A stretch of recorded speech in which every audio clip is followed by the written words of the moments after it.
देख रहे हैं N33 राजकुमार के साथ। तो चलिए बढ़ते हैं आज की कहानी की ओर। दोस्तों, मेरा नाम विप्लव सरकार है।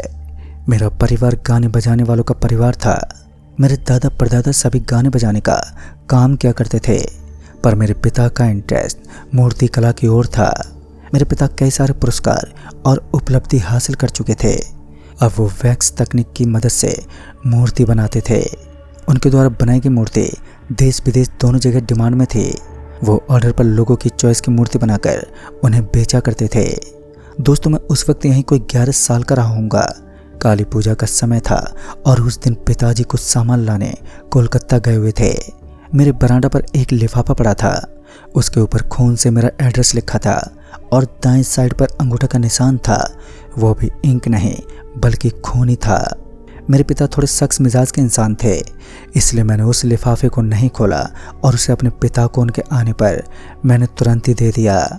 जब पिताजी ने उस लिफाफे को फाड़ा तो उस लिफाफे के अंदर एक डरावनी गुड़िया की फोटो और एक पुराने पन्ने पर लिखा था, अगर अपने और अपने परिवार की भलाई चाहते हैं तो इस गुड़िया की मूर्ति बनाकर अमावस की रात के पहले इसे इसके घर पहुंचा देना और यही गुड़िया तुम्हें इसे अपने घर तक पहुंचाने में मदद करेगी। याद रहे कि ये खबर किसी को नहीं बताना है। ये राज ही रहे, वरना तुम और तुम्हारा पूरा परिवार बुरी तरह से मारा जाएगा। पिताजी बोले, अरे किसी ने मजाक किया है, और उन्होंने खत को फाड़कर लिफाफा सहित फेंक दिया। फिर जब सुबह हुई तो मैंने देखा कि पिताजी अपने कमरे में अकेले उस गुड़िया की मूर्ति बनाने में लगे हुए हैं। मुझे समझ नहीं आया कि आखिर ये हुआ क्या और पिताजी अचानक ही गुड़िया की मूर्ति बनाने में क्यों लग गए। फिर मेरी निगाह उस लिफाफे पर गई। लिफाफे को देखा तो वो पन्ना फिर से जुड़ा हुआ था। मुझे समझ नहीं आया तो मैं झट से पिताजी के पास गया और मैंने पूछा, पिताजी ये क्या कर रहे हैं आप? पिताजी ने मुझे सिर्फ ये बोलकर बात डाल दी कि इस घर में कोई और नहीं आना चाहिए और ये बात किसी और को नहीं बताना। और वो लगातार इस गुड़िया को बनाने में लग गए। शायद मेरे पिताजी परिवार को सोचकर बहुत चिंता में आ गए, पर असली राज तो मुझे नहीं मालूम था। दोस्तों, अभी गुड़िया का गर्दन से ऊपर अच्छे तरीके से वो बना ही था कि गुड़िया के अंदर से आवाज आनी शुरू हो गई। वो कह रही थी, कल तक मेरे दोनों हाथ बना दो, परसों मेरे दोनों पैर बना देना, फिर मैं अपने मम्मी पापा के पास जाऊंगी। और ये सुनकर तो पिताजी की हालत खराब होने लगी। उनके गस्त आने लगा, पर हम लोग ये बात किसी को बता नहीं सकते थे। लगभग अगले 7 दिनों तक पिताजी बीमार रहे थे और वो गुड़िया रोज उसी बात को दोहराई जा रही थी। पिताजी के कमरे में मेरे अलावा गुड़िया के कंप्लीट होने तक कोई नहीं जा रहा था। वो गुड़िया देखने से बिल्कुल जिंदा बच्ची की जैसी लगती थी। पिताजी जैसे उस गुड़िया को बना रहे थे, वो गुड़िया उससे बिल्कुल अलग और खौफनाक बनती जा रही थी। उसका चेहरा देखकर मुझे अब डर लगने लगा। आंखें उसकी पूरे अंदर धसी हुई थी। दोस्तों, ये आश्चर्य तब हुआ जब ये गुड़िया बनकर तैयार हो गई।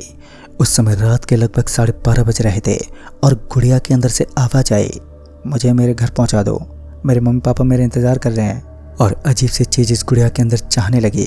तभी हम लोग डर गए।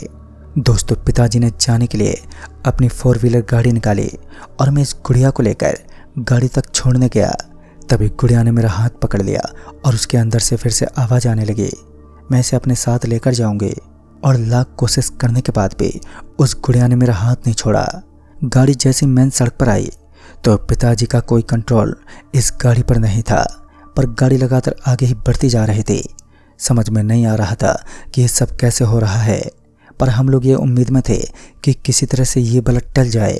गाड़ी बढ़ती गई। इस बीच में एक जंगल आता है और वो जंगल काफ़ी लंबा था।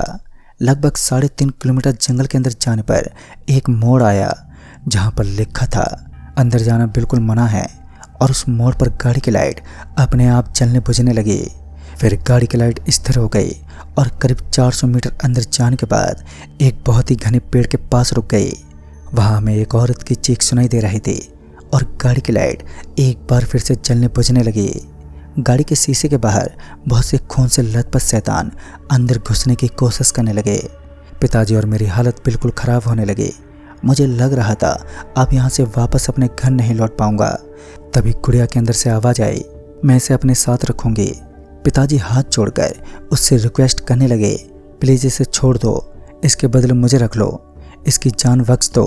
फिर सारे शैतान अचानक से गायब हो गए और पिताजी गाड़ी की गेट खोलकर उस गुड़िया के साथ उतर गए और मैंने जल्दी से गाड़ी का शीशा लॉक किया और वापस से ड्राइव करके अपने घर पहुंच गया। उस दिन के ठीक 7 साल बाद पिताजी वापस आए। अब उनकी तबीयत और बिगड़ने लगी। कारण पूछने पर उन्होंने कभी नहीं बताया कि आखिर वो 7 साल उन्होंने कैसे बिताए और उनके साथ क्या हुआ। डॉक्टर को बार बार देखने के बाद भी किसी बीमारी का पता नहीं चल पाया और पिताजी अपनी अंतिम सांसें गिनने लगे। मैंने उनसे पूछने का हर एक प्रयास कर लिया पर उन्होंने कुछ नहीं बताया और वो राज उनके साथ ही चला गया। दोस्तों, पिताजी के जाने के बाद अब माँ बहुत चिंता में रहने लगी। फिर हम लोग उस जगह को ही छोड़ दिए और अभी फ़िलहाल मैं असम के दीनापुर में रहता हूँ और उस जगह पर कभी वापस नहीं गया। तो दोस्तों, इस कहानी में बस इतना है। कहानी आपको पसंद आई हो तो वीडियो को लाइक शेयर ज़रूर कर दें और साथ ही हमें कमेंट बॉक्स में ज़रूर बताएं। तो मैं जल्दी मिलूँगा ऐसी एक और नई कहानी के साथ। तब तक के लिए बाय एंड टेक केयर।